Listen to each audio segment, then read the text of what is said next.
मुझे पता नहीं है ना, तो वहाँ क्या गति है आपकी। बहरहाल तो हेडिंग बनाइए बेटा। पंचायती राज व्यवस्था में हम लोग आ गए हैं कहाँ तक? बलवंत राय मेहता आयोग लिखे। हाँ,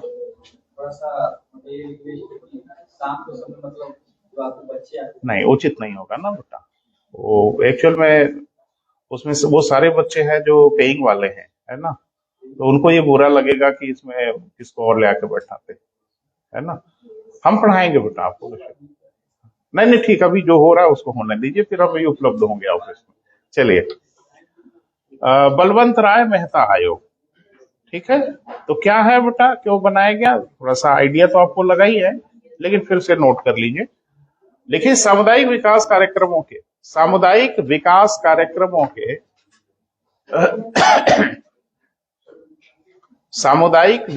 कार्यक्रमों की पिछले 5 वर्षों में, सामुदायिक विकास कार्यक्रमों की पिछले 5 वर्षों में क्या उपलब्धि हुई, पिछले 5 वर्षों में क्या उपलब्धि हुई, इसकी समीक्षा के लिए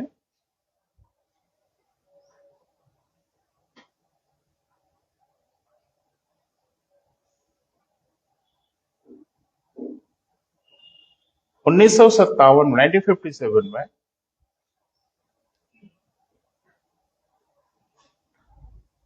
बलवंत राय मेहता की अध्यक्षता में आयोग बनाया गया।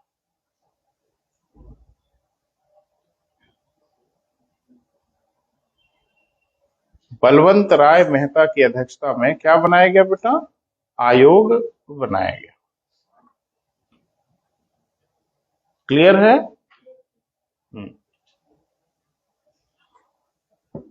सामुदायिक विकास कार्यक्रमों की सामुदायिक विकास कार्यक्रमों के सफल संचालन के लिए, सामुदायिक विकास कार्यक्रम के सफल संचालन के लिए भी इन्हें सुझाव देना था, उपाय बताना था।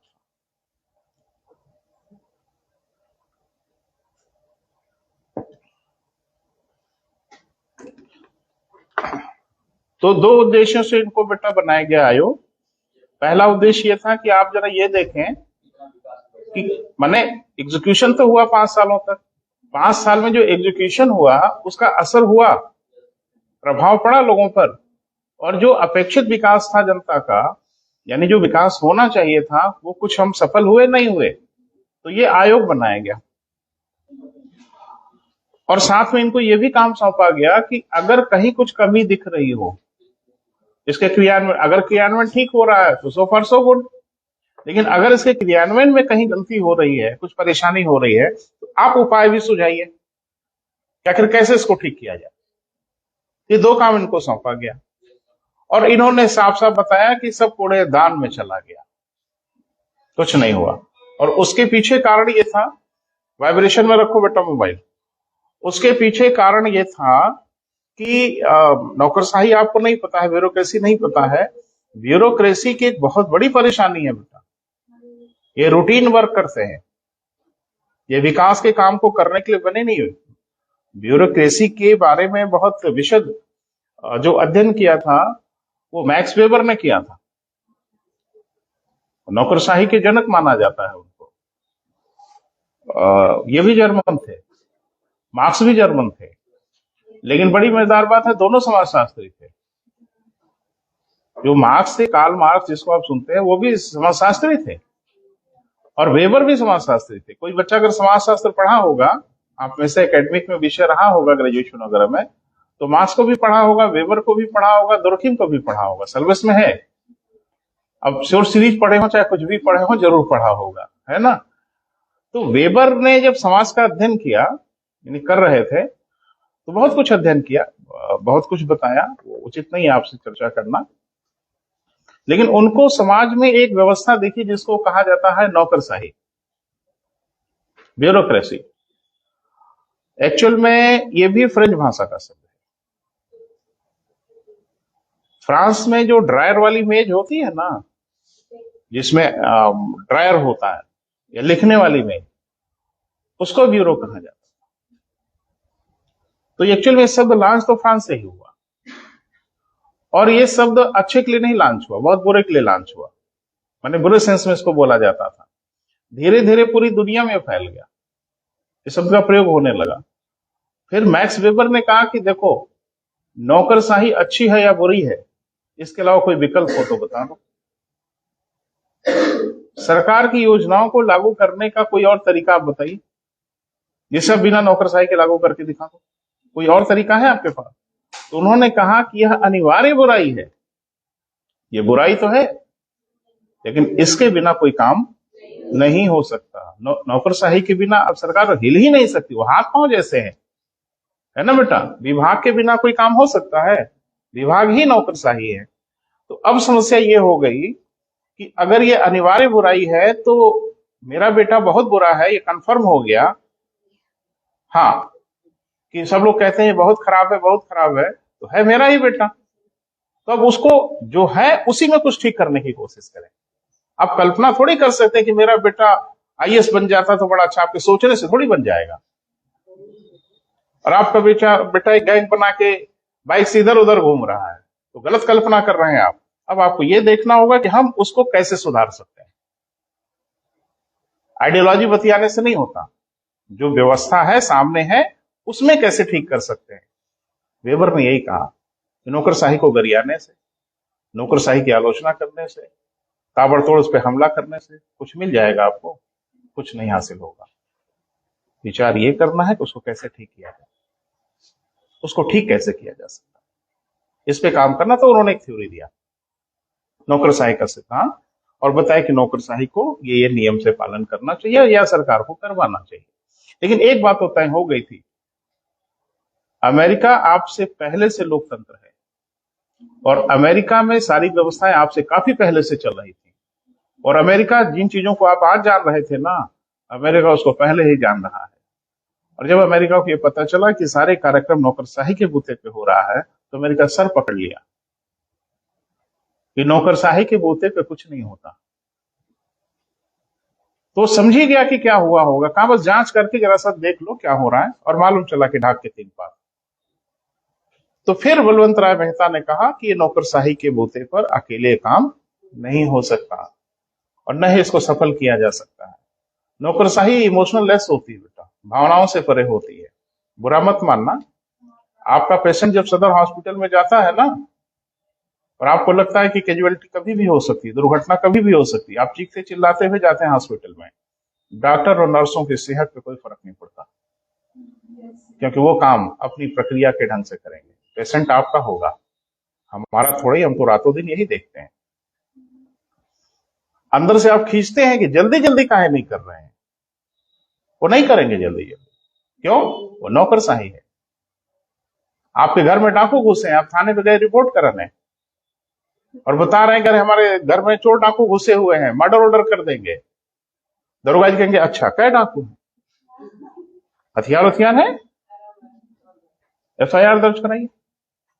ये बेला उसकी है, ये बेला तुरंत एक्शन लेने की है। अरे भाग छूटिए, वर्दी पहने ना पहने, हथियार उठाइए, गाड़ी में बैठिए, मौके पे निकल पड़िए। नहीं, वर्दी पहनेंगे 1 घंटा, फिर ड्राइवर को बुलाया जाएगा, कहाँ है ड्राइवर? तब तक उधर काम हो गया आपका।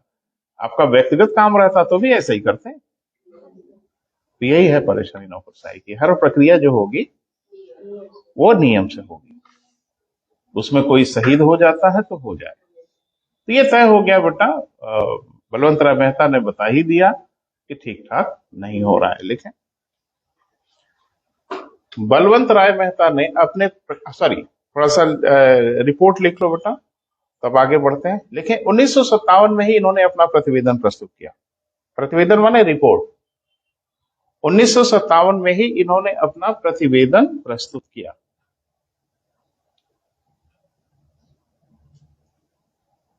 तो कुछ बताया होगा बेटा, तो क्या बताया? 2 पॉइंट जरूर लिखिए। पहला, सामुदायिक विकास कार्यक्रमों का क्रियान्वयन उचित ढंग से नहीं हो पा रहा है, ठीक ढंग से नहीं हो पा रहा है। सामुदायिक विकास कार्यक्रमों का क्रियान्वयन, एग्जीक्यूशन उचित प्रकार से नहीं हो रहा है। अब उसको बहुत डिटेल में नहीं जानना है बेटा, है ना। और आपकी परीक्षा में आ जाएगा, मुख्य परीक्षा में 100 शब्दों में लिखिए बलवंत राय मेहता आयोग, बस लिखिएगा कि 1957 में बनाया गया था पंचायती राज व्यवस्था के लिए। और मुझे लगता है ये सब मिला के हो जाएगा 15 से 20 शब्द। कहाँ 100 शब्द होगा? यही सब करना पड़ेगा ना बेटा, उसको आगे लेके जाना पड़ेगा। क्लियर है? चले दूसरा, इन्होंने बताया कि पंचायती राज व्यवस्थाओं की सफलता के लिए, सारी मैं बार बार पंचायती राज बोल दे रहा हूं, सामुदायिक विकास कार्यक्रमों की सफलता के लिए जनता की सहभागिता आवश्यक है। जनता की क्या बेटा? सहभागिता आवश्यक है। थोड़ा दूर बैठ गए हो मित्र, करीब आना चाहिए था। लिखें, सामुदायिक विकास कार्यक्रमों की सफलता के लिए जनता की प्रत्यक्ष भागीदारी आवश्यक है। ठीक है बेटा, यानी जनता की जो भागीदारी है वो सुनिश्चित होनी ही चाहिए। इसके लिए उन्होंने, माने जनता की भागीदारी के लिए, इसके लिए उन्होंने त्रिस्तरीय पंचायती राज व्यवस्था की सिफारिश की। इसके लिए उन्होंने क्या बेटा?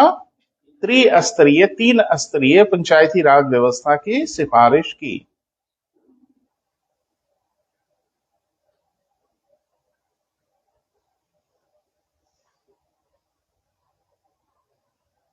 ठीक है, लिखे 1958 में, 1958 में, 1958 में राष्ट्रीय विकास परिषद ने इसे स्वीकार कर लिया। एनडीसी ने इनके प्रतिवेदन को मान लिया, स्वीकार कर लिया।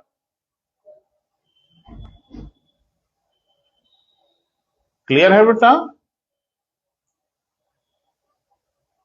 मैंने उसने ये मान लिया कि जो इन्होंने उपाय सुझाया है वो सही है। तो ये एनडीसी को मानना था कि सरकार को मानना था?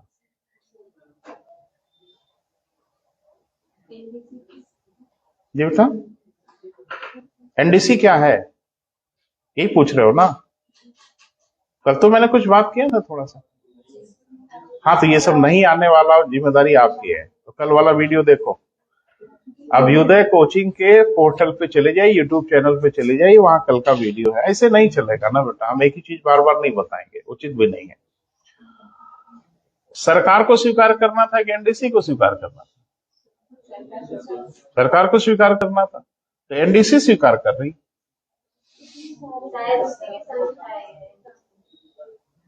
बोलो बेटा, अगर एनडीसी ने हाँ कह दिया तो फिर सबने हाँ कह दिया, है ना। इसीलिए अनुमति, अरे भाई पंचायती राज व्यवस्था केंद्र में थोड़ी लगेगी। मुझे लगता है हम कई दिन से चिल्ला रहे हैं भैया, केंद्र नहीं है कहीं। केंद्र एक काल्पनिक नाम है बेटा। राज्यों, परिवार कुछ नहीं होता, लोगों का समूह परिवार होता है। लोग ही नहीं तो फिर कैसा परिवार, है ना भैया। तो भारत माने कोई एक वस्तु नहीं, एक समुच्चय, एक समूह भारत है। तो जाहिर सी बात है पंचायती राज व्यवस्था अगर लागू होगी तो राज्यों में ही लागू होगी, तभी ना भारत में लागू होगा।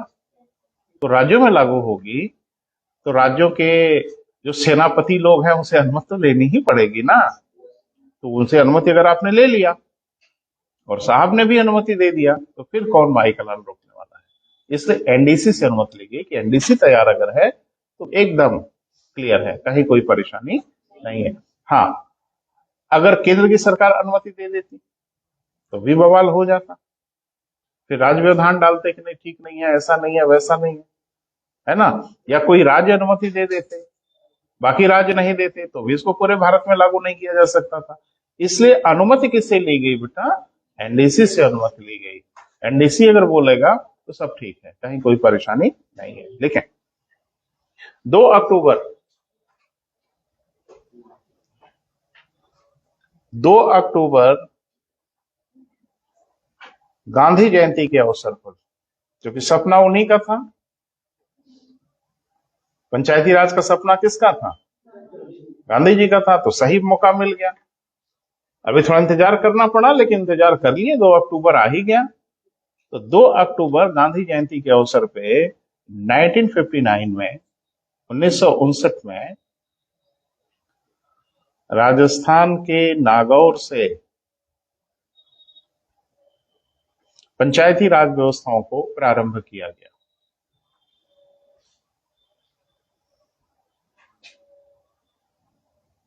पंचायती राज व्यवस्थाओं को क्या किया गया बेटा? प्रारंभ किया गया। थोड़ा स्पीड बढ़ाइए बेटा, आज ताबूत में कील ठोकना ही है किसी हालत में, है ना? चले, हाँ आखिरी आखिरी बिल्कुल हो गया बेटा। इसी वर्ष बेटा आंध्र प्रदेश में भी लागू किया गया था। तो कहीं एक बार पूछा था आपसे तो मेरे दिमाग में आ गया, तो आपको भी याद हो, ये सब खूब याद रहता है आपको, है? नहीं, बहुत पहले से पूछा जा रहा है। हम तो 30 साल से देख रहे हैं कंपटीशन ना, कम से कम 10 बार मैंने पूछते हुए देखा। और फिर शायद अब इसको तो मैंने नहीं देखा, पेट में अगर पूछा है तो पूछ लिया होगा। होता क्या है ना बेटा कि ये सब क्वेश्चन जो कुछ अनर्गल टाइप के होते हैं, जिनका सर पैर नहीं होता, वो फैशन में चलते हैं। जैसे पेपर, अच्छा एक बात बताओ, चलो हम बहुत ज्यादा बोल नहीं पाएंगे, यहाँ पे हमारी समस्या है, लेकिन पेपर कौन बनाता होगा? भूत प्रेत? हाँ है? नहीं बोलो ना। आदमी कौन वाला आदमी? पढ़े लिखे आदमी। कौन पढ़े लिखे आदमी? हमसे बनवा लो पेपर, बनवा लो, अपने बच्चों को बिल्कुल बता डालेंगे। जो हमारे बच्चे हैं उनको तो बता ही दूंगा कि यही पेपर मैंने दिया है। एक बात मुझे बताइए, पेपर जिसको बनाने के लिए बोल दिया जाता है ना, हलक सूख जाता है। जानते हो क्यों? गलत नहीं होना चाहिए। एक आध ऑप्शन अगर गड़बड़ हो गया तो बवाल हो जाएगा। इसलिए ज्यादातर पेपर सेटर क्या करते हैं? Cut paste. सुन रहे हो? ये सबसे बड़ी परेशानी है। कट पेस्ट में गड़बड़ी की संभावना नहीं है।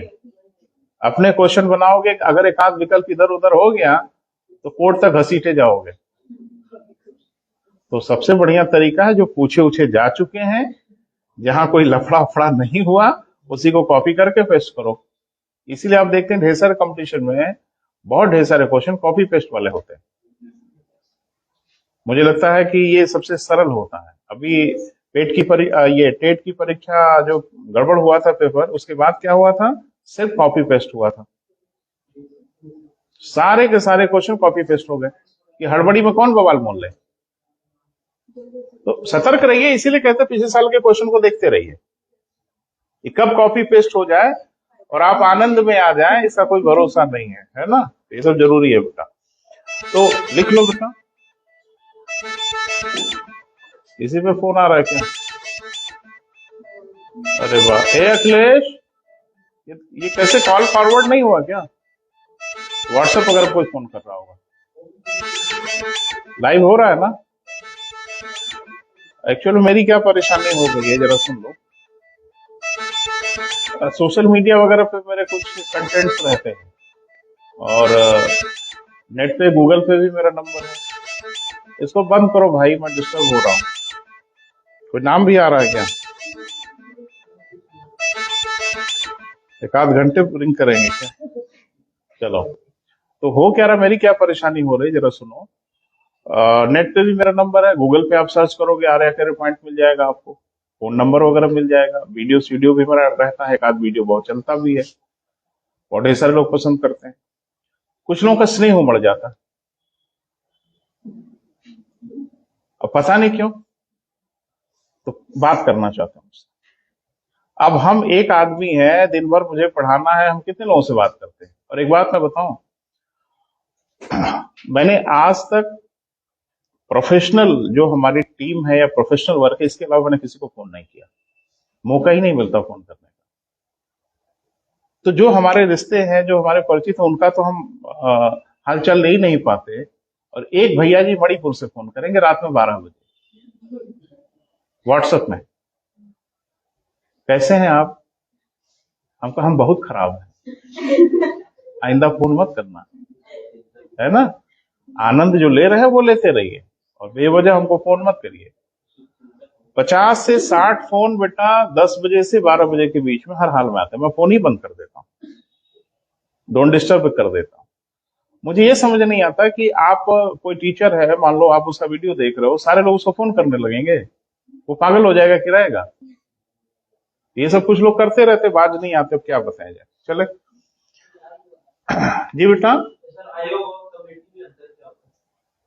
आयोग और कमेटी में कोई अंतर नहीं होता। आयोग संवैधानिक गैर संवैधानिक होगा, कमेटी हर हालत में गैर संवैधानिक होगी। माने जो आयोग होते हैं ना बेटा, वो संवैधानिक भी होंगे और गैर संवैधानिक होंगे, लेकिन कमेटी जो बनाई जाएगी, और कमेटी अंग्रेजी का शब्द है बेटा, जिसको समिति कह देते हैं, ये संवैधानिक भी हो सकती है, ये गैर संवैधानिक भी हो सकती है, आयोग। और लेकिन जो कमेटी होती है ना, जिसको समिति आप कहते हैं, ये गैर संवैधानिक होगी। क्लियर जी बेटा? संवैधानिक तो काम स्पष्ट है, यानी संवैधानिक जो आयोग होंगे उनके काम तो पूर्व निर्धारित है, लेकिन जो गैर संवैधानिक होते हैं उनके काम दिए जाते हैं, निर्धारित किए जाते हैं, भाई आपका ये काम है। जैसे संसदीय समितियां बनाई जाती हैं, कुछ लोग संसदीय कमेटी कह देते हैं, तो उनको कोई काम सौंपा जाएगा। अब चुनाव आयोग का काम तो मुझे लगता है कि पूर्व निर्धारित है, वित्त आयोग का काम पूर्व निर्धारित है, संघ लोक सेवा आयोग का काम पूर्व निर्धारित है, लेकिन अचानक अगर कोई समस्या आ गई तो उसके लिए फिर एक कमेटी बनानी पड़ेगी या एक आयोग बनाना पड़ेगा जो उसकी जांच करे। तो अमूमन उसको आयोग नहीं बोलते, उसको समिति बोल देते। चलो बेटा आगे बढ़े। क्या लिखा लास्ट लाइन बोलो, सब डिस्टर्ब हो गया बेटा। हाँ, इसी वर्ष जोड़ लो, काम आ सकता है। इसी वर्ष आंध्र प्रदेश में भी प्रारंभ किया गया। अच्छा, चूंकि अभी हाल हाल में पूछा है तो सब याद किए हैं, ठीक है, बड़ा अच्छा है भाई। अब हेडिंग बना लो बेटा, बलवंत राय मेहता की सिफारिशें। क्या सिफारिश किया इन्होंने? बलवंत राय मेहता की सिफारिश।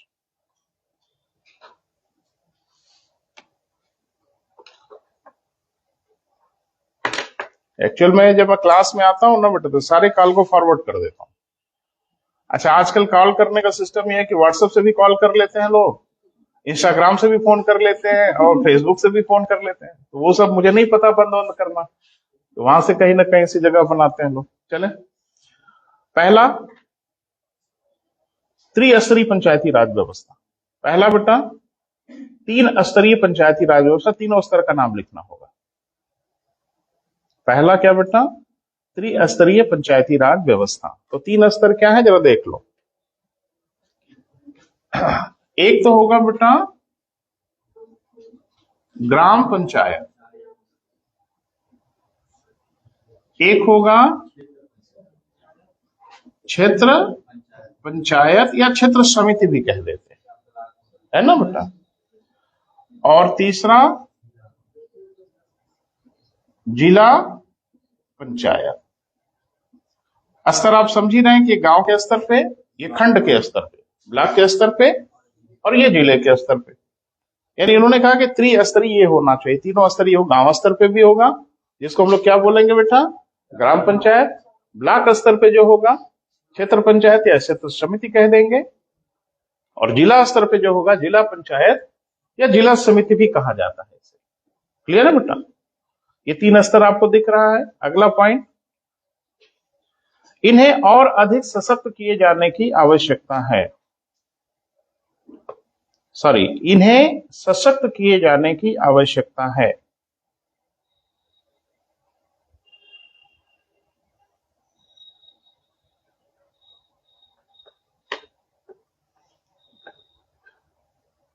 ठीक है, अगला सामुदायिक विकास कार्यक्रम इन्हीं के माध्यम से लागू किया जाना चाहिए।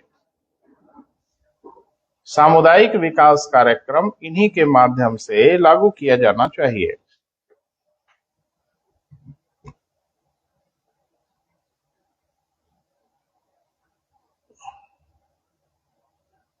क्लियर है बेटा?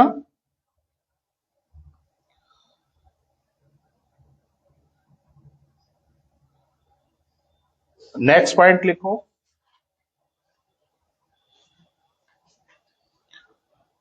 क्षेत्र पंचायत को नियोजन के केंद्र के रूप में विकसित किया जाना चाहिए।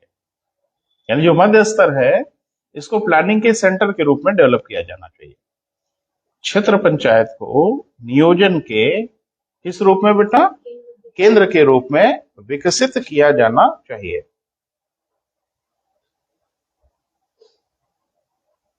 मतलब समझ पा रहे हो बेटा? नहीं, नियंत्रण नहीं बेटा। यानी जो प्लान बनाया जाएगा, जो योजना बनाई जाएगी विकास के लिए, उस योजना का हब बनाया जाएगा किसे? मध्य स्तर को, यानी जिले स्तर पर नहीं। जबकि आप देखोगे अशोक मेहता ने कहा था कि जिले को योजना का केंद्र बनाना चाहिए। उन्होंने तो एक को गायब ही कर दिया, अभी देखते हैं क्या है।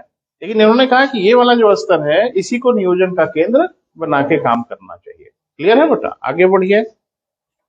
लिखेंगे नहीं बेटा, लिखेंगे जो तथ्यात्मक चीजें हैं, लेकिन जो चीजें बताने की है, समझने के, हम मुंह से बोल दे रहे हैं।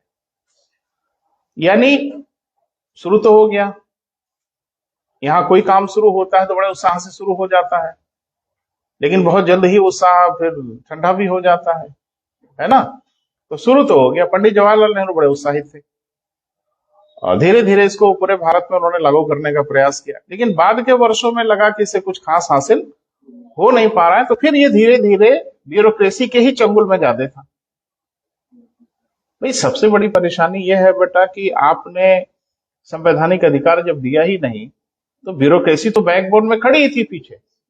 तो कार्य वास्तव में तो ब्यूरोक्रेसी को ही करना था। प्रधान जी सिर्फ ये कह सकते हैं वीडियो से जाके कि सर मेरे गांव में एक नाली की आवश्यकता है। अंतिम संतुष्टि तो देंगे फिर वीडियो साहब ही ना, क्योंकि प्रधान के पास कोई इस तरह का अधिकार नहीं था। तो ढाक के तीन पार हुआ कुछ नहीं, बस ये था कि प्रधान बन गए और ये बन गए। एक नेटवर्क भारत में क्रिएट होने की कोशिश हुई। और उसके बाद जब इंदिरा जी आई तो इंदिरा जी ने इसको खत्म तो नहीं किया, लेकिन इंदिरा जी ने इसको बिल्कुल तवज्जो नहीं दिया, बिल्कुल इंपॉर्टेंट नहीं दिया। और जब इसको इंपॉर्टेंस नहीं दिया गया कि सब अभी ठीक नहीं है, तो धीरे धीरे ये समाप्त प्राय ही हो गई। और उसके बाद फिर सरकार आई मनमोहन से इनकी अरे ये क्या था, मोरारजी देसाई, जनता पार्टी की सरकार आई 77 में मोरारजी देसाई की। तो फिर इन्होंने एक बार गंभीर प्रयास किया कि पंचायती राज व्यवस्थाओं को फिर से पटरी पे लाया जाए और फिर से सब कुछ ठीक ठाक किया जाए। तो 77 में जैसे इन लोगों की सरकार बनी, वैसे इन लोगों ने बना दिया अशोक मेहता आयोग। क्लियर है बेटा? लिखें। अब ये कि इंदिरा जी ने इसको तबाह किया, बर्बाद किया, सब लिखने की आवश्यकता नहीं। लिखें अगला, अशोक मेहता आयोग। एक लाइन में हम कहानी कह देंगे, समझते रहिएगा। कब बना बेटा आयोग? रिपोर्ट कब दिया? ये शायद है कि कंफर्म है? एक 78 में ही प्रतिवेदन दिया। दोनों याद रखो बेटा, अगर प्रतिवेदन का वर्ष अलग अलग है तो दोनों दिमाग में रखिए। लिखे 77 लिख लिया। अभी हम प्रतिवेदन की डेट लिखा देते हैं। लिखो, बाद के वर्षों में पंचायतों का पतन हुआ। बस एक लाइन, कौन किया ये सब नहीं लिखेंगे। बाद के वर्षों में क्या हुआ बेटा? पंचायतों का पतन हुआ। सब कुछ जरूरी है बेटा, खाली आपसे इतना पूछ लेंगे कि अशोक मेहता समिति के गठन किसकी सरकार में हुआ। क्या पूछेंगे, कैसे पूछेंगे, कहना बहुत मुश्किल। आपसे पूछा ना कि आर्थिक उदारीकरण के समय भारत के प्रधानमंत्री कौन थे, तो क्या क्या पूछ लिया जा रहा है। आप सतर्क तो रहिए, सावधान तो रहिए।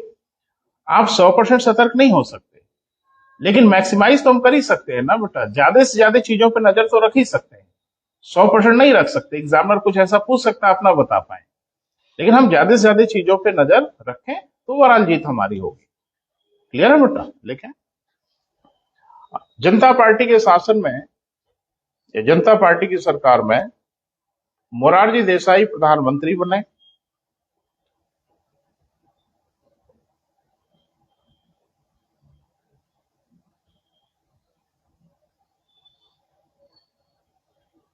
क्लियर है बेटा? मोरारजी देसाई क्या बने बेटा? प्रधानमंत्री बने। उन्होंने पंचायती व्यवस्था को पुनर्जीवित करने के लिए पंचायती व्यवस्थाओं को पुनर्जीवित करने के लिए, फिर से जिंदा करने के लिए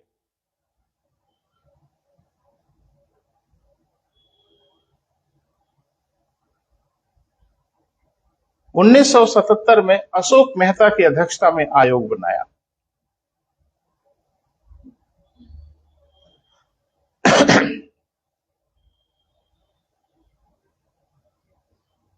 अशोक मेहता की अध्यक्षता में क्या बनाया बेटा? आयोग बनाया। क्लियर है? जिसने 1978 में अपना प्रतिवेदन प्रस्तुत किया।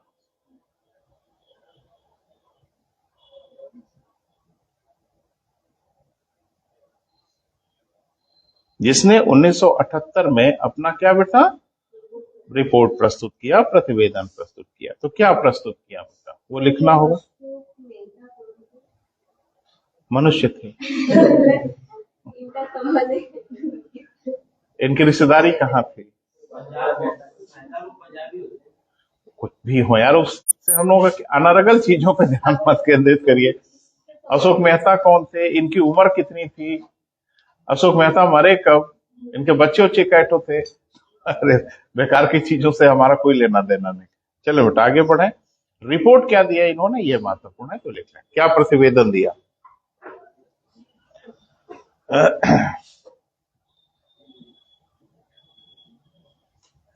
कभी कभी आप लोगों के प्रश्न बड़े मजेदार हो जाते हैं ना बेटा। गूगल है ना, घर पे जाइएगा, इनकी जन्म कुंडली निकाल लीजिएगा, 2-4 महीना पड़िएगा, कौन रोक रहा है। चलिए देखिए, सारी जिज्ञासा जो आपकी होती है ना, हिलोरी यही मारती है। चलिए हमको आगे बढ़ने, मैं कह रहा हूं ना, आप जहां रहेगा वहीं छोड़ेंगे, इसको मुझे खत्म करने दीजिए। जी बेटा, हाँ, अमूमन जैसे जिसके जो आयोग का अध्यक्ष होता है उसी के नाम पे अमूमन आयोग को जाना जाता है। क्लियर है?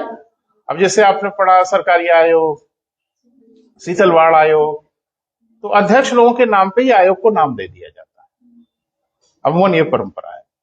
लेकिन एक बात, एक प्रशासनिक सुधार आयोग था, उसके अध्यक्ष में मोरारजी देसाई थे, लेकिन आज भी उसको मोरारजी देसाई आयोग नहीं कहते, उसको लोग प्रशासनिक सुधार आयोग, क्योंकि वो एक मिशन पे आयोग बनाया गया था कि प्रशासन में क्या क्या सुधार संभव है, इसलिए उसी नाम से उसको ख्याति मिल गई। मोरारजी देसाई आयोग कह देते तो ऐसे ही पता चल जाता कि यही अध्यक्ष थे। लेकिन अब बवाल हो गया। अब वो पूछता है कि जब प्रशासनिक सुधार आयोग बनाया गया तो इसके अध्यक्ष कौन थे? अब नाम से तो समझ में आता ही नहीं। सरकारी आयोग के अध्यक्ष कौन थे? समझ में आ रहा है। 1857 का युद्ध कब हुआ था? तो ऐसे प्रश्न पूछोगे तो उसका उत्तर तो उसी में है, वो तो बता ही देंगे। चले आगे बढ़े। किसका? और 66 से 69 तक इसका प्रतिवेदन आया। मैंने एक लंबी प्रक्रिया चली इसकी, और 20,000 प्रतिवेदन दिया। रिटन है, सर्कुलेशन में कर देता हूं बच्चों को, आपको नहीं किया मैंने, लेकिन जो पब्लिक एडमिनिस्ट्रेशन वगैरह पढ़ते हैं बच्चे, तो उनको सब आयोग वगैरह के बारे में जानना होता है, सब प्रिंटेड रखा हुआ है, फोटो कॉपी दी जाती है बच्चों को। बहरहाल चले, प्रतिवेदन क्या क्या दिया बेटा वो लिख लें।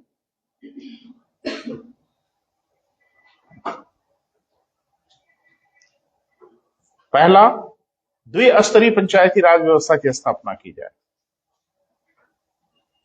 यानी 2 स्तरीय पंचायती राज व्यवस्थाओं की क्या की जाए बेटा? स्थापना की जाए।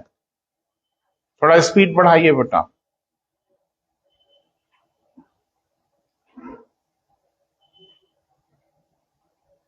ठीक है, नेक्स्ट पॉइंट, उसी में पॉइंट बना बना के लिखो। तो ये 2 कौन कौन थे बेटा, याद रखिए। मैंने नीचे वाले स्तर को उन्होंने कहा कि अभी ये उचित नहीं है, तो क्षेत्र पंचायत हो और जिला पंचायत हो। क्लियर है? दोनों स्तर का नाम लिख लो कम से कम। 2 स्तर निम्न थे जिसको उन्होंने परामर्श दिया, तो क्षेत्र पंचायत और क्या बेटा, जिला पंचायत। नेक्स्ट पॉइंट, जिला पंचायत को नियोजन की इकाई के रूप में स्थापित करने का सुझाव दिया।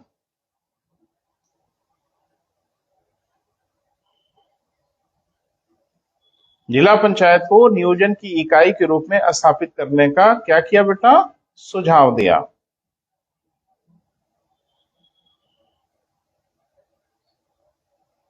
क्लियर है? नेक्स्ट पॉइंट, निर्वाचन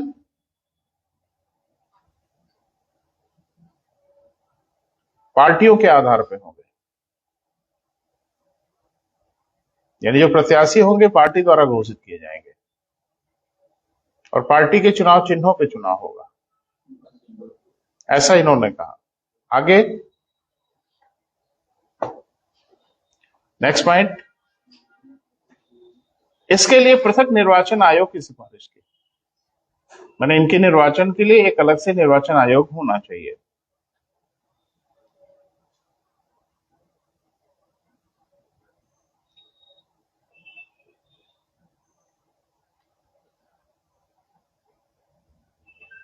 ठीक है बेटा। नेक्स्ट, इन्होंने न्याय पंचायत की भी सिफारिश की।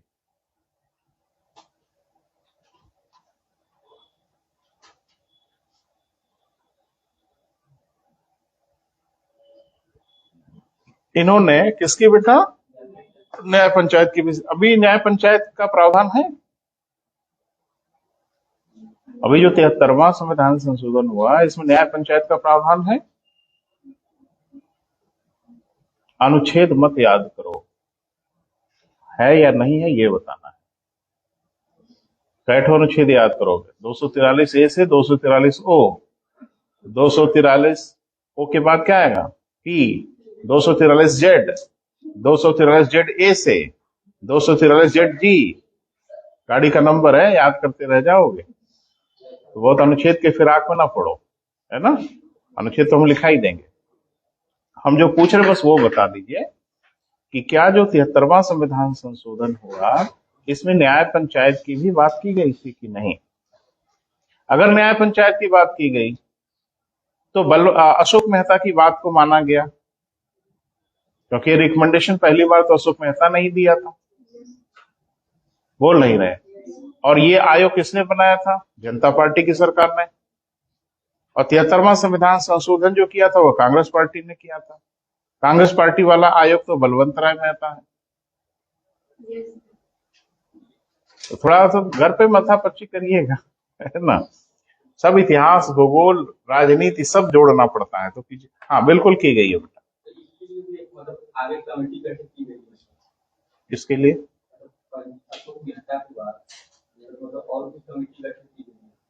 तो फिर खत्म तो नहीं किए बेटा, अभी तो न्याय पंचायत आई तभी हम बात करना शुरू कर दिए, आगे कमेटी गठित की गई, हम बात तो करेंगे।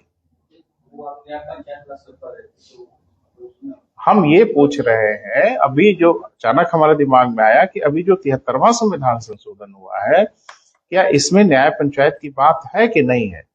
बलवंत राय मेहता ने तो कहा था, अरे सॉरी अशोक मेहता ने तो कहा था, तो अभी है कि नहीं मैं ये जानना चाहता। और है, देखो नहीं है तो बात ही खत्म करो, अगर है तो फिर कैसे है, फिर ये कैसे बनेगी, ये क्या करेगी, ये है तो बवाल बहुत बेटा। और अभी जब उत्तर प्रदेश स्पेशल होगा ना 30 में, तो यही सब बवाल होगा, और कौन बवाल होगा। फिर खाली त्रिस्तरीय से गाड़ी थोड़ी चलेगी, तो कितना है। हाँ बिल्कुल है बेटा, और इसमें बताया गया कि इसमें कम से कम 10 सदस्य होने चाहिए, अधिक से अधिक उतने सदस्य हों जो राज्य सरकार निर्धारित करे। क्लियर है। पंचायती राज के बारे में थोड़ा सा आपका एक कंफ्यूजन होगा, उसको हम ठीक करते हैं। पंचायती जो राज व्यवस्था है 74वां संविधान संशोधन केंद्र सरकार ने बनाया है। ये संशोधन राज्य ने किया है, केंद्र ने किया है। केंद्र ने संशोधन करके कहा है राज्यों से कि अब आप अपनी जरूरत के हिसाब से इसको डिजाइन दीजिए। तो हर राज्यों के पास पंचायती राज अधिनियम है, फिर इसके प्रकाश में राज्य अपने अधिनियम में संशोधन करता है केंद्र ने कहा होगा जरूर, लेकिन आप जनसंख्या कितनी होगी, लोग कितने होंगे, डिजाइन कितनी होगी, क्या क्या होंगे, हर राज्य की जनसंख्या अलग अलग है, तो दिल्ली से कैसे बता दिया जाए एक साथ। तो राज्यों के ऊपर छोड़ दिया गया कि हर राज्य अपना अपना डिजाइन निर्धारित कर ले। तो उत्तर प्रदेश ने भी निर्धारित किया होगा। अब ये कहा गया कि न्याय पंचायत बनाइए, लेकिन राज्य सरकार निर्धारित करे उसकी डिजाइन क्या होगी, स्वरूप क्या होगा, मोटा मोटा रूपरेखा हम बता दे रहे हैं। इसमें कम से कम 10 लोग हो, अधिक से अधिक राज्य सरकार अपना फैसला करे। कहां से आएंगे, कैसे आएंगे, हम अभी बात कर लेंगे बेटा, मौका मिलता है तो हम चर्चा कर लेते हैं। आगे बढ़े। अब इसके बाद भी आयोगों का दौर चला है बेटा, है ना, छोटे मोटे आयोग बनते रहे, और मुझे लगता है आयोग का मतलब टाल मटोल वाला मामला चल रहा था कि आयोग बन रहा है, रिपोर्ट आने दी, यही सब हुआ। तो छोटे मोटे कई आयोग और आए बेटा, तो मुझे लगता है सबका एक लिस्ट बना लो, लिख लें। हनुमंतैया आयोग, हनुमंतैया, हनुमंतराव भी कहते हैं इनको, हनुमंतराव आयोग 1984, ये नियोजन के लिए बनाए गए थे। हनुमंतैया या हनुमंतराव आयोग, है ना। जीवी के राव आयोग 85 में बनाया गया, 86 में इन्होंने प्रतिवेदन दिया, लेकिन कोई कंक्रीट नहीं हो रहा था बेटा, सब तमाशा ही हो रहा था। जीवी के राव समिति पंचायतों से ही संबंधित थी, मोटा मोटा रूपरेखा तो इन लोगों ने दे ही दिया, बलवंत राय अशोक मेहता ने। ये आयोग बना था बेटा 85 में, और इसने अपना रिपोर्ट दिया 86 में। एमएल सिंघवी आयोग,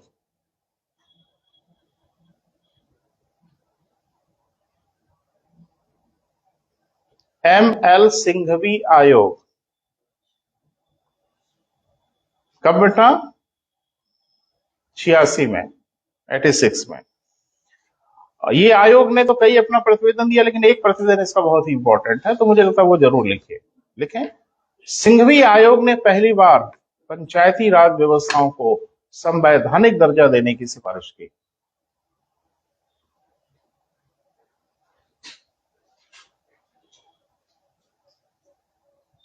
पंचायती राज व्यवस्थाओं को संवैधानिक दर्जा देने की सिफारिश की, रिकमेंडेशन किया। यानी ये समझ गए थे कि ये सब करने से कुछ होने वाला नहीं है, पंचायती राज व्यवस्थाओं को तब तक सुदृढ़ नहीं किया जा सकता। अच्छा, लिख ही रहे हो, लिख लो। इन्होंने पहली बार पंचायती राज व्यवस्था को संवैधानिक दर्जा देने की सिफारिश की। ये बहुत इंपॉर्टेंट प्रश्न। इसके पहले किसी आयोग ने यह नहीं कहा कि इसको संवैधानिक दर्जा देना चाहिए। तो एमएल सिंघवी आयोग की सबसे बड़ी खासियत यही है कि इन्होंने पहली बार कहा कि जितनी भी कवायद हो रही है ना, ये सब मिट्टी में मिल जाएगी, और तब तक ये चरितार्थ नहीं हो सकता जब तक कि पंचायती राज व्यवस्थाओं को संवैधानिक दर्जा न दिया जाए। फिर बाद में एक और छोटा सा आयोग, पीके थुंगन आयोग, ये भी लाया गया, लेकिन सबसे कारगर आयोग यही था, और मुझे लगता है इसने असर कर दिया। 86 में आया था, और मुझे लगता है कि 89 में फिर राजीव गांधी सरकार ने पंचायती राज व्यवस्थाओं को संवैधानिक दर्जा देने की शुरुआत कर दी। दुर्भाग्य से ऐसा हो नहीं पाया, तो लिख लें।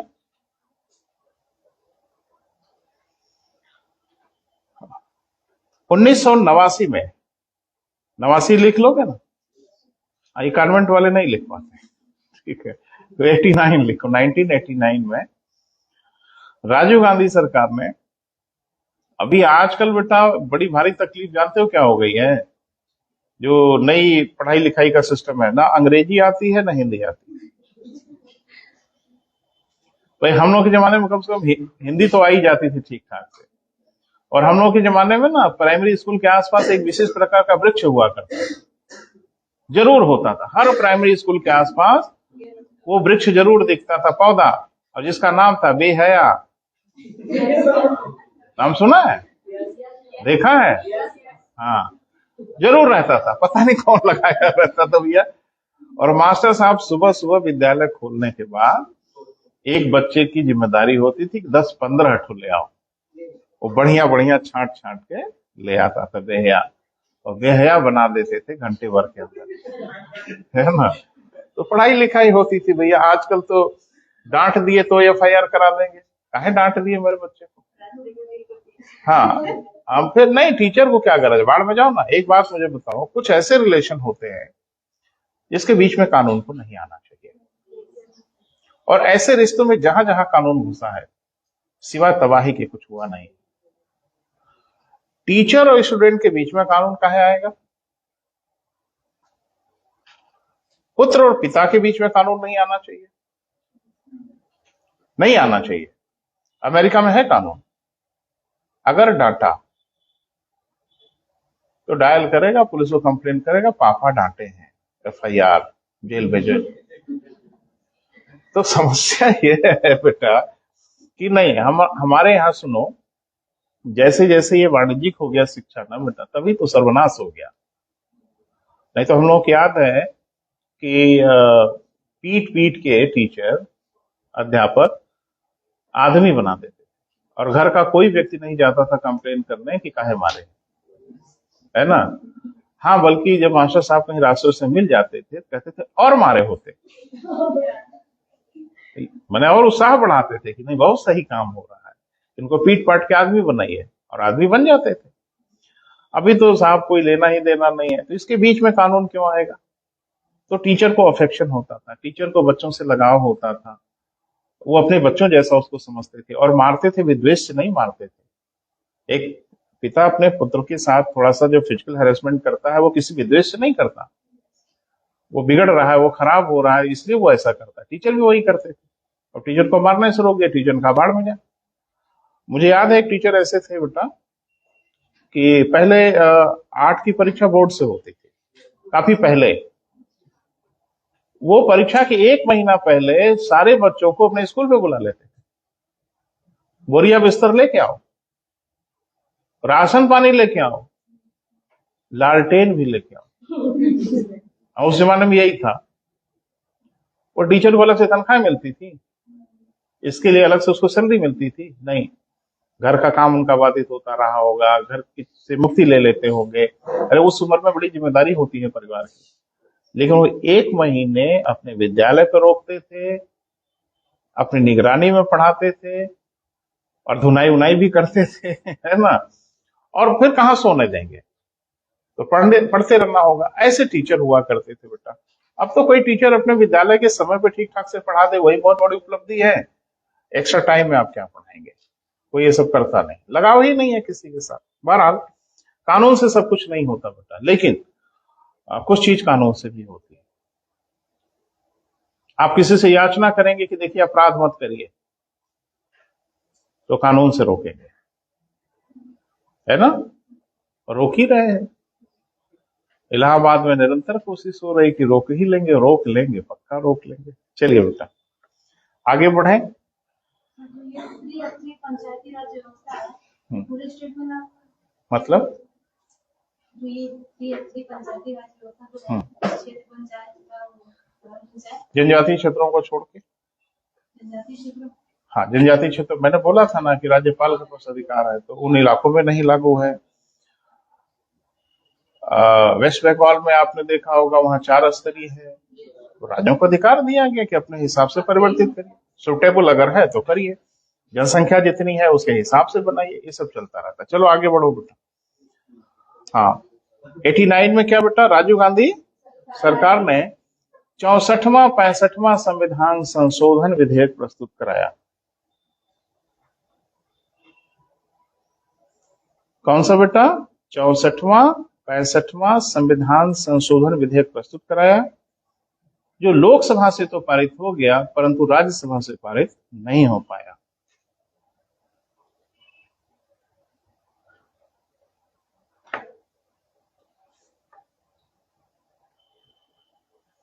ठीक है बेटा, तो अब नंबर आएगा नरसिम्हा राव का, है ना।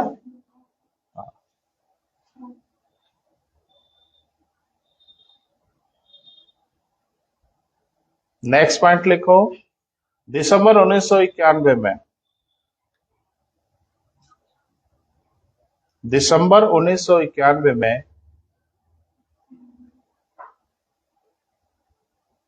तत्कालीन कांग्रेस के प्रधानमंत्री पीवी नरसिम्हा राव ने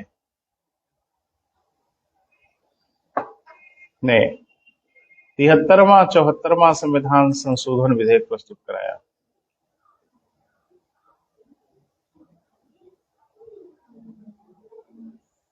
तिहत्तरवां 74वां संविधान संशोधन विधेयक प्रस्तुत कराया, जो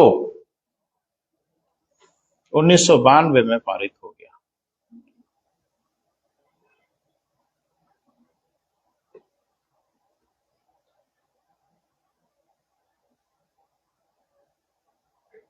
ठीक है बेटा,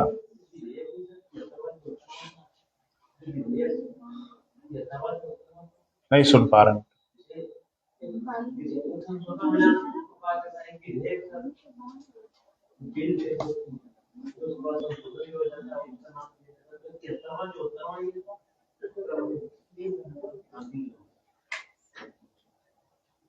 अच्छा, ये पूछ रहे हो कि विधेयक का क्रम भी यही है, संविधान संशोधन का क्रम भी यही है। कभी कभी दोनों एक ही हो जाता है, कभी कभी विधेयक का क्रम अलग हो जाता है, संशोधन का क्रम अलग हो जाता है। जैसे हम बता रहे हैं आपको, जैसे मान लो 64वां 65वां प्रस्तुत हो गया विधेयक, है ना, 64वां नहीं पारित हुआ, 65वां पारित हो गया, तो विधेयक हो गया 65वां, संशोधन हुआ 64वां। यहां सब सही है बेटा, विधेयक भी वही है, संशोधन भी वही है ना। 73वां 74वां संविधान संशोधन विधेयक पारित किया तथा पंचायती राज व्यवस्थाओं को संवैधानिक दर्जा प्रदान किया। पंचायती राज व्यवस्थाओं को क्या बेटा, संवैधानिक दर्जा प्रदान किया। हो गया बेटा। अब फुटकर मैं समेटने की कोशिश करूंगा बेटा, जितनी चीजें हैं। लिखें, 73वें संविधान संशोधन के द्वारा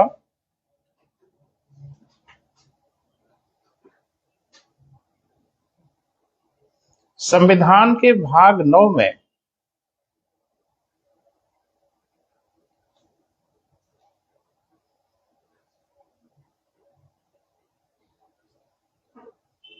अनुच्छेद 243 कामा 243 ए से 243 ओ तक स्थापित किया गया।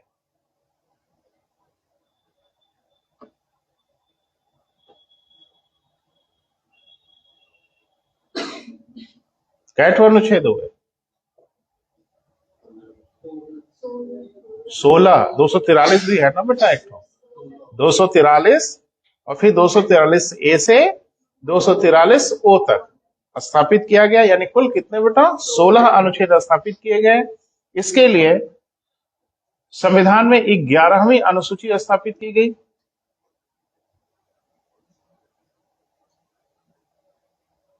इसके लिए संविधान में कितने बेटा, 11वीं अनुसूची स्थापित की गई, जिसमें 29 विषय रखे गए। यानी ग्राम पंचायतों के दिन कितने विषय दिए गए बेटा, 29 विषय दिए गए।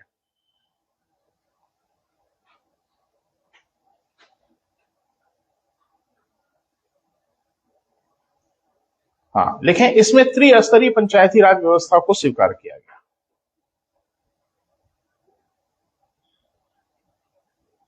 इसमें त्रिस्तरीय पंचायती राज व्यवस्था को स्वीकार किया गया तथा राज्यों को यह अधिकार दिया गया कि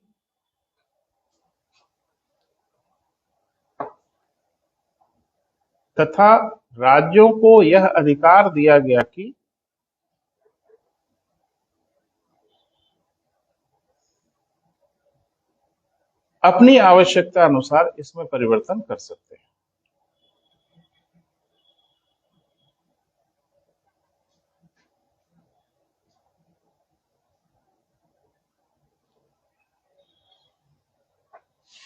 आगे लिखो बेटा, 74वें संविधान संशोधन। आगे लिखिए बेटा, 74वें संविधान संशोधन के द्वारा नगरीय पंचायतों की स्थापना की गई।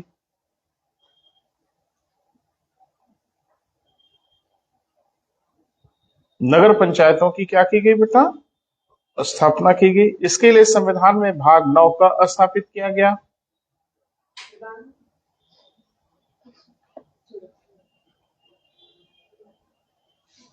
भाग 9 का स्थापित किया गया, जिसमें 243 पी से, अरे वो तक तो उधर ही था, तो के आगे क्या शुरू होगा? पी। 243 पी से 243 जेड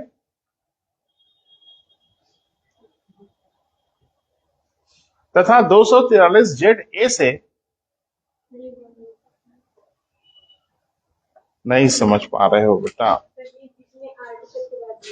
सुनो, जो नवी अनुसूची थी, सॉरी नवा भाग था, अब हमारे पास समस्या थी कि कुल मिला के 243 एक तो बचा है, आगे बढ़ाएंगे फिर दूसरी जगह घुस जाएंगे, तो अब 243 को ही मैनेज करना था। तो हमने किया कि 243 आर्टिकल से लेके और 243 ए से ये चला गया 243 ओ तक। तो इतने अनुच्छेद रखे गए भागों में, और ये सारे अनुच्छेद किससे संबंधित थे? पंचायतों से, ग्राम पंचायतों से। क्लियर है बेटा?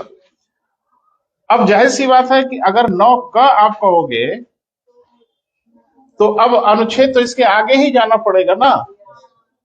तो अब ये शुरू हो गया अनुच्छेद 243 पी से 243 जेड। अभी और जगह थी और अनुच्छेदों की आवश्यकता थी, तो अब आगे बढ़ा दिया हम लोगों ने 243 जेड ए से 243 जेड जी तक, है ना बेटा? तो कुल कै ठो अनुच्छेद है? गिना जा सकता है, गिन लिए हैं, पहले से गिने थे। चले लिख, वही तो हम समझ पाए, इतना जल्दी बोलने का तो पहले से गिन उनके तैयार थे। लिखें, इसमें कुल 18 अनुच्छेद। इसमें कुल कितने बेटा? 18 अनुच्छेद। ठीक है बेटा? इसके लिए 12वीं अनुसूची स्थापित की गई।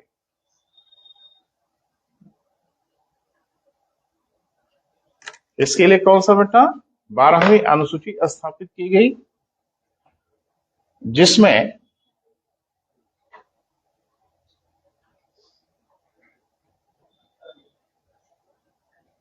अठारह विषय, जिसमें कुल कितने बेटा? 18 विषय रखे गए। तो ये तो मोटा मोटा एक डायमेंशन समझ में आया क्या है। लेकिन अब इसमें माइन्यूट बेटा बहुत जानना होगा, है ना? और कम से कम अब, जबकि मेंस में उत्तर प्रदेश स्पेशल आने वाला है, तो खैर मेंस के लिए नहीं पढ़ा रहे अभी आपको, लेकिन मेंस में उत्तर प्रदेश स्पेशल ही होना है, तो पंचायतों में तो कहर बरपा देंगे। उत्तर प्रदेश में पंचायतों की स्थापना जो ब्रिटिश काल में कब, 1935 के बाद उत्तर प्रदेश में कब शुरुआत हुई, कैसे शुरुआत हुई? संशोधन तो हमारे यहाँ 94 में हुआ। पंचायती राज दिवस कब मनाते हैं? 24 का है।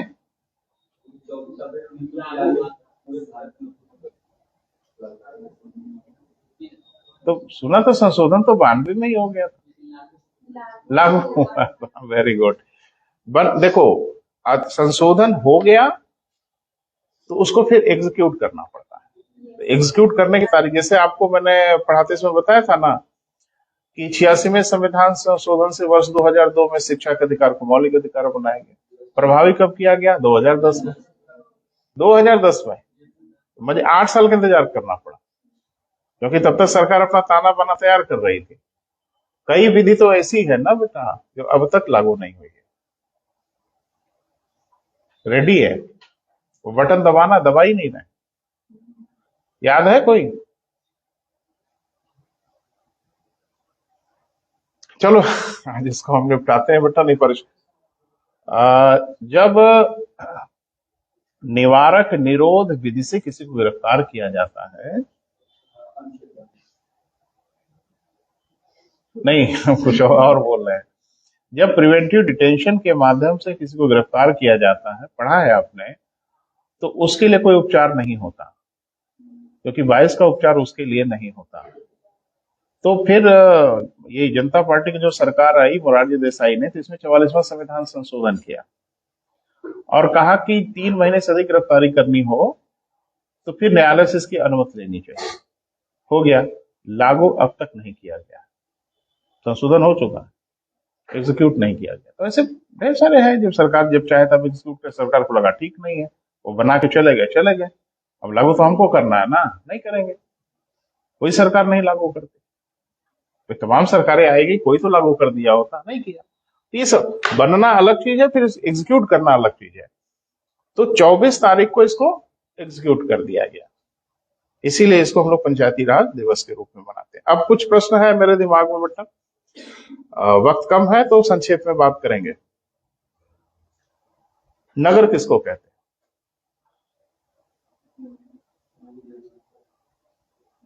भाई ग्राम पंचायत पे तो खूब रगड़ा पट्टी किए हो, जहां तक मुझे समझ में आ रहा है। नगर पंचायतों पे आपकी समझ मुझे लगता है थोड़ी कम है, तो मैं नगर पंचायतों पे बात कर रहा हूं। नगर पंचायत कितने स्तरों के बनाएंगे? ग्राम पंचायत तो 3 स्तर के बने, नगर पंचायतों को कई स्तरीय बनाया गया?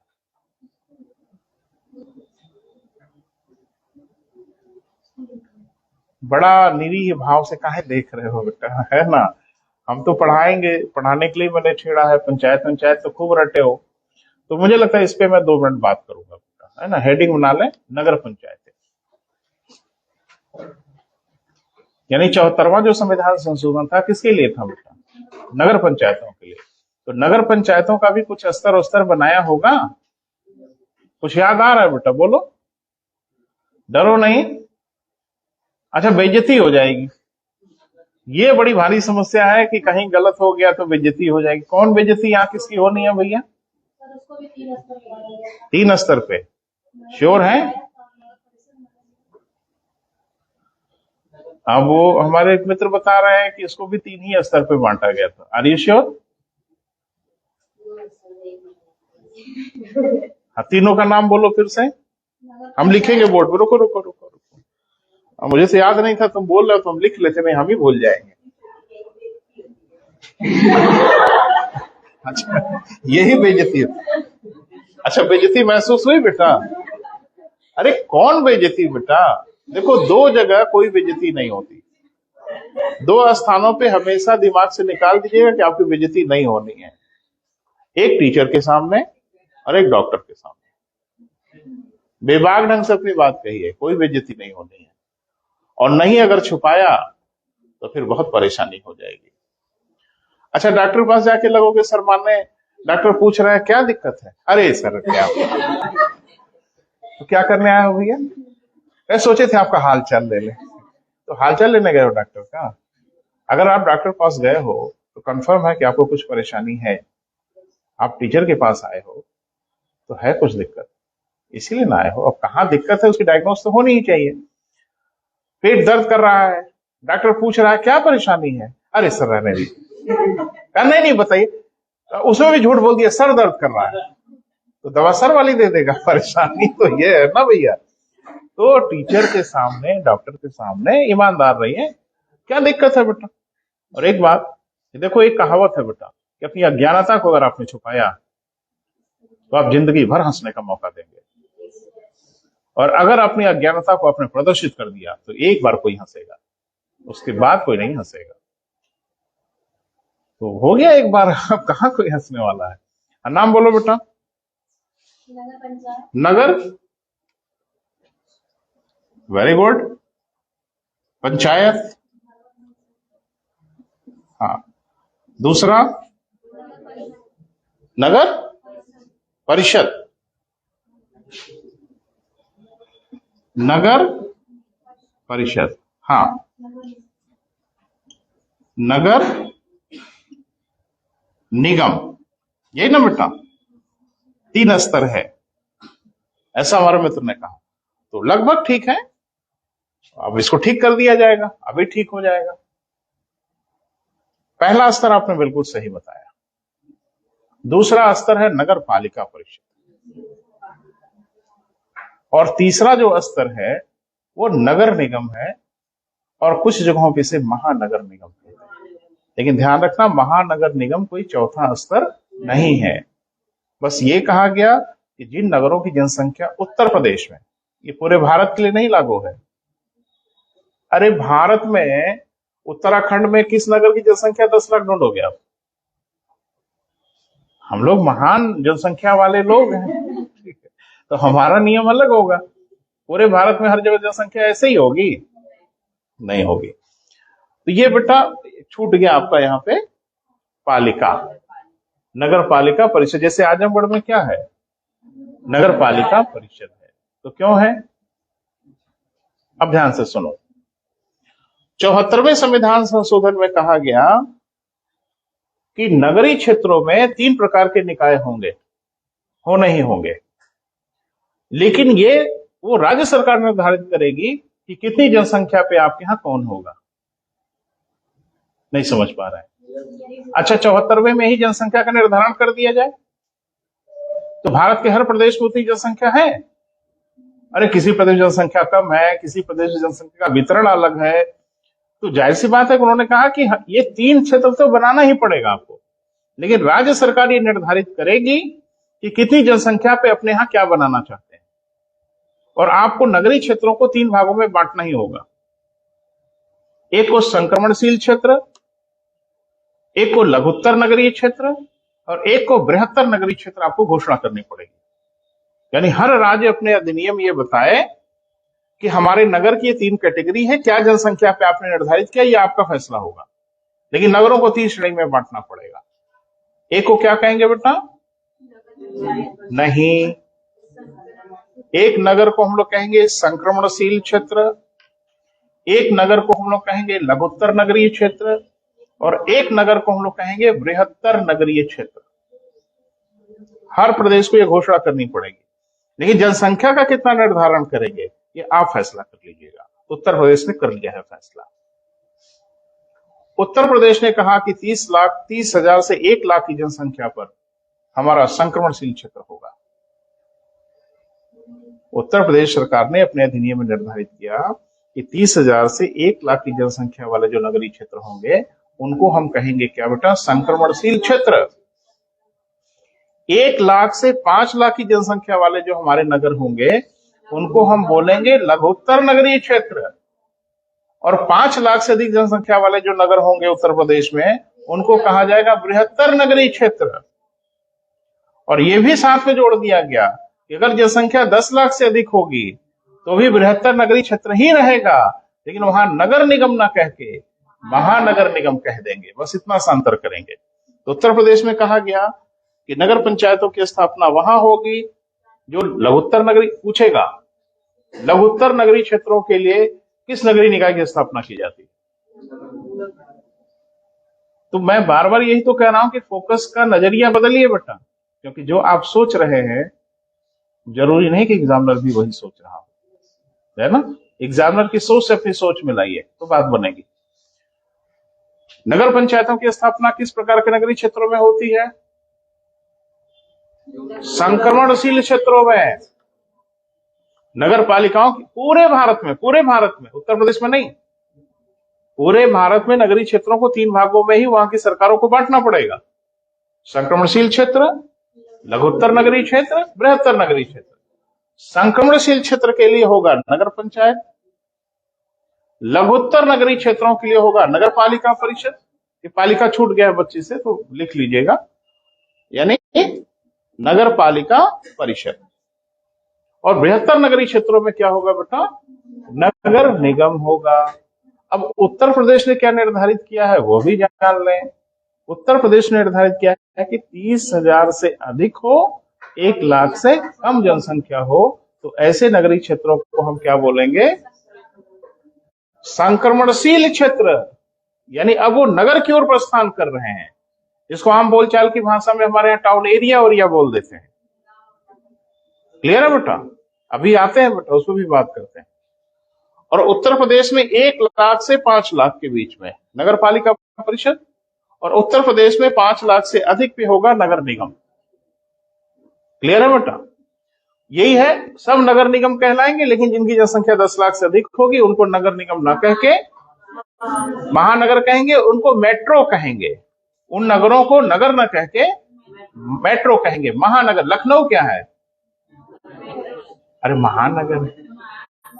तो जैसे घुसोगे बाहर एक बड़ा सा मिल जाता है, लखनऊ महानगर आपका स्वागत करता है, वो महानगर है। महानगर की क्या परिभाषा है? मेट्रो सिटी होना चाहिए। मेट्रो सिटी माने जिसकी जनसंख्या 10 लाख से अधिक होनी चाहिए। ठीक है, नगर निगम ही होगा, लेकिन कैसे पता चलेगा जनसंख्या ज्यादा है? तो उसके आगे एक शब्द जोड़ देंगे, महा। नगर निगम तो है ही है, लेकिन ये महा वाला है। क्लियर है? नगर किसे कहते हैं? नगर किसे कहते हैं?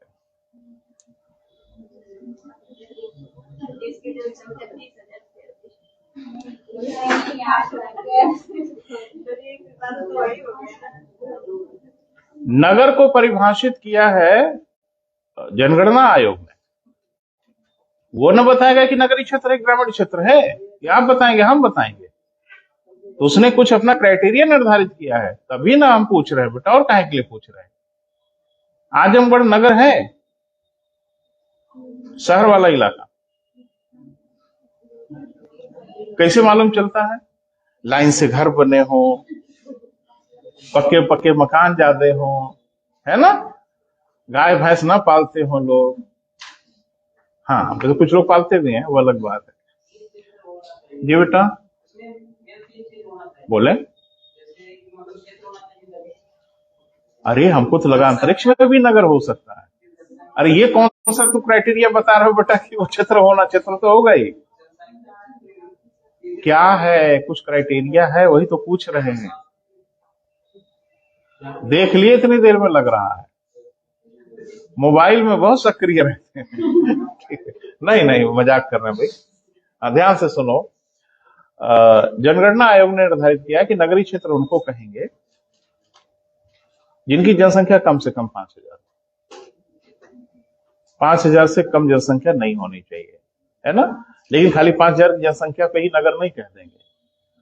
5,000 से अधिक जनसंख्या तो होनी ही चाहिए, लेकिन खाली यही एकमात्र क्राइटेरिया नहीं है। दूसरी क्राइटेरिया है कि जनघनत्व तो 400 व्यक्ति प्रति वर्ग किलोमीटर होना चाहिए, कम से कम।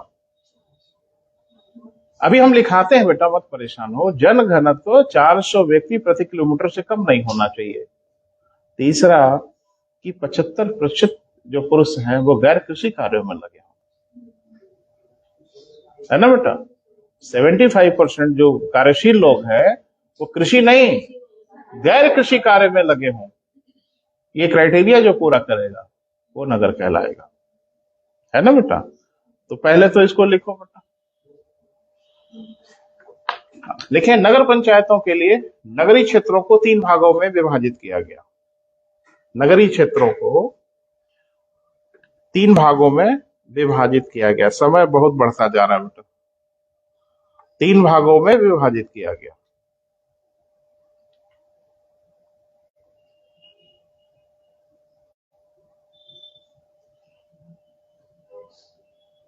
यानी पूरे नगर को हर राज्य 3 हिस्से में बांटेगा, है ना?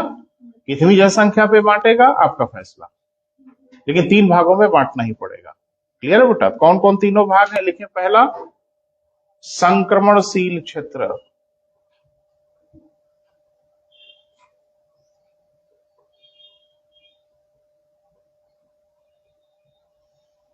हाँ, इसके लिए डैश करो, इसके लिए नगर पंचायतों की स्थापना की जाएगी। यानी जो संक्रमणशील क्षेत्र होंगे उनके लिए किसकी स्थापना होगी बेटा? नगर पंचायत की स्थापना होगी। दूसरा, लघुत्तर नगरीय क्षेत्र।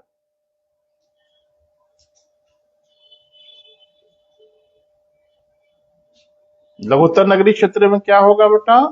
नगर पालिका परिषद।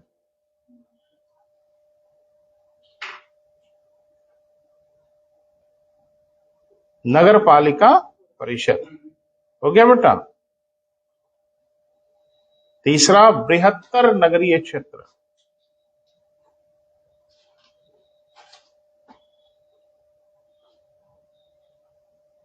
बृहत्तर नगरीय क्षेत्र में कौन सा होगा बेटा? नगर निगम।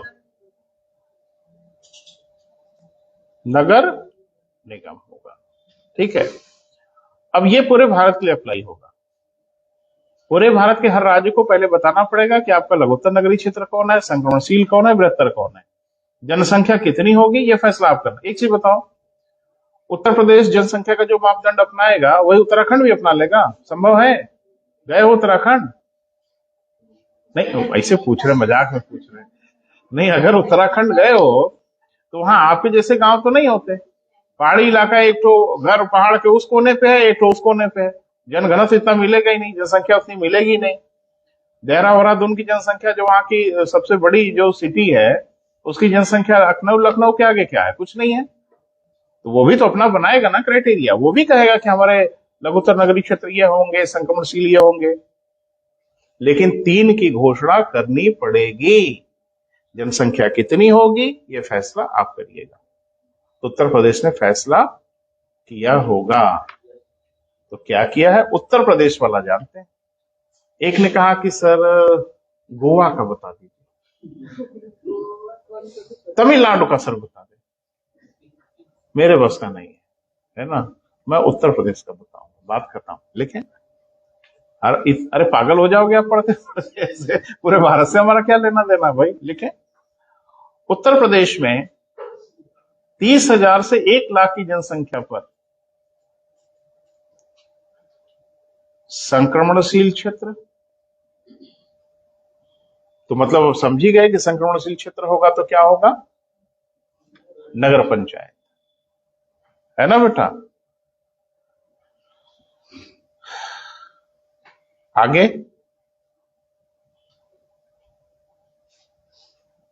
1 लाख से 5 लाख की जनसंख्या पर लघुत्तर नगरीय क्षेत्र।